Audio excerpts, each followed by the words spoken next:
কুষ্টিয়ার দৌলতপুরে কাজী আরেফ আহমেদ ও শহীদ ইয়াকুব আলী সহ ৫ জাসদ নেতা হত্যার ২৭তম বার্ষিকী পালিত হয়েছে।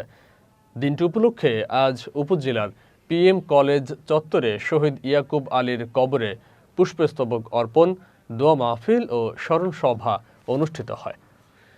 পিএম কলেজের অধ্যক্ষ মোহাম্মদ আব্দুল মান্নানের সভাপতিত্বে স্মরণ সভায় প্রধান অতিথি হিসেবে উপস্থিত ছিলেন দৌলতপুর উপজেলা বিএনপির সাবেক সভাপতি মোহাম্মদ শামীম রেজা মোল্লা।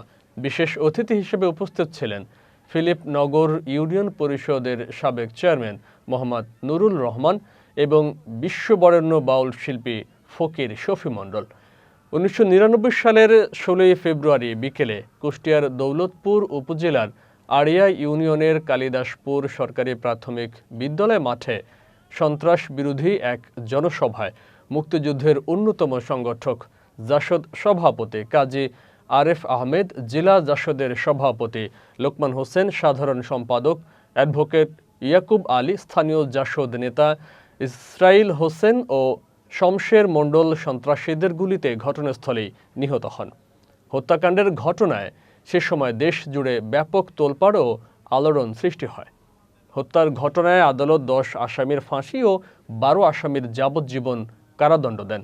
এর মধ্যে ৩ আসামির মৃত্যুদণ্ড কার্যকর হয়েছে।